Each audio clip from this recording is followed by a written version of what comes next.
Pensábamos, después de casi 45 años de existencia del círculo, que ya lo habíamos hecho prácticamente todo. Y de pronto nos hemos encontrado con que en este mundo que nos ha tocado vivir, pues el empresario y la figura del empresario se utiliza como medio para identificar un falso enemigo y atacarlo como si fuera el culpable de todos los males que suceden. Nada más lejos de la realidad, porque realmente el empresario es el generador de la riqueza y del empleo que luego, pues, en la alternancia política, unos partidos u otros, pues distribuyan para generar más igualdad en la sociedad. Pero para repartir la riqueza primero hay que generarla, y nosotros defendemos la figura del empresario como la figura que genera riqueza y empleo en este país, que es lo que más necesita. Yo creo que el Estado, y en particular este gobierno, está metido en una espiral recaudatoria cuyas consecuencias no es capaz de estimar, y van a perjudicar seriamente con esta política a la sociedad española. España tiene ya una de las cotizaciones a la seguridad social más altas de la Unión Europea. Subirlas para paliar un problema a corto plazo sin hacer una reforma estructural del sistema de pensiones es un error.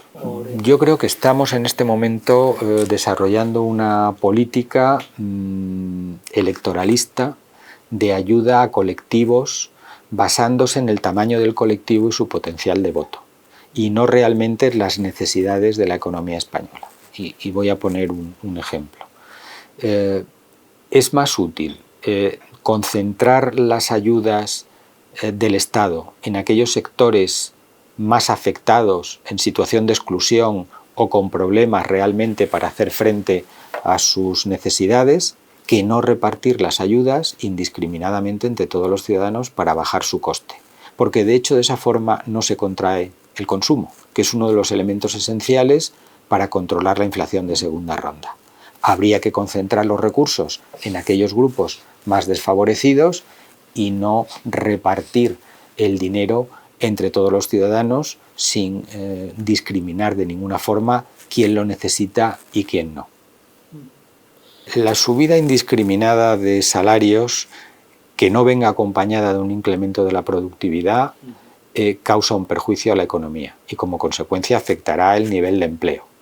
En ocasiones la subida de salarios trae consigo una situación velada por la cual se crea menos empleo o se pierde empleo, dependiendo del crecimiento de la economía.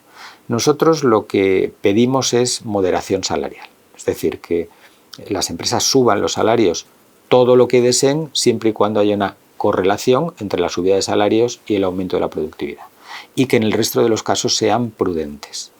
Y ese pacto de rentas que se pide en este momento desde el gobierno y otros partidos políticos es muy difícil cuando es el propio gobierno el que no hace gala de esa prudencia y de esa mesura en las subidas salariales.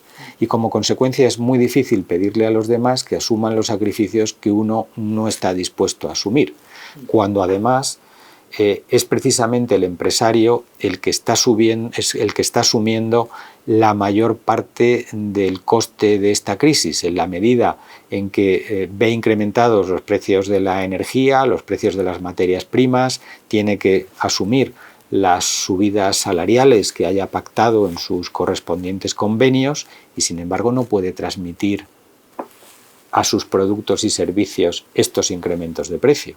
Con lo cual lo que estamos viendo es una reducción de los márgenes empresariales. Cuando se pide a los empresarios que asuman un beneficio adicional, se les está pidiendo que asuman un sacrificio adicional, se les está pidiendo un sacrificio que ya están acometiendo. Y además, mientras tanto, se les descalifica diciendo que son ellos los culpables de esta inflación de segunda ronda, cuando realmente son los que están asumiendo más sacrificios. Creo que el gobierno está definiendo un entorno macro que no es realista. No solo no es realista, sino que puede ser irresponsable construir las cuentas públicas sobre un entorno macro que nadie cree. Está contemplando un crecimiento del 2,1 cuando el consenso hoy, y no hemos empezado el año, se sitúa entre el 1,2 y el 1,5. y cada vez más son las instituciones que lo empiezan a situar entre el 0 y el 1.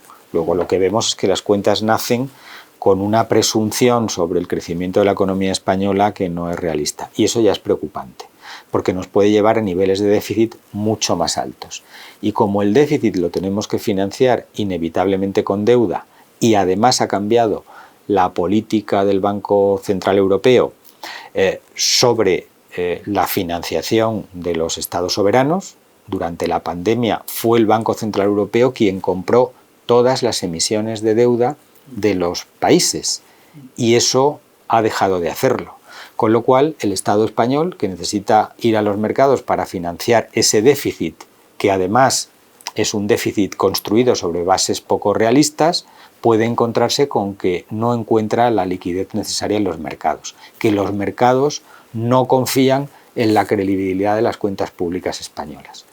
Yo tengo un absoluto respeto por las personas. La vicepresidenta me parece una persona profesionalmente muy competente, pero lo que observamos durante los últimos meses es que va perdiendo el contacto con la realidad, como miembro de un gobierno que está perdiendo el contacto con la realidad. Y eso nos parece preocupante.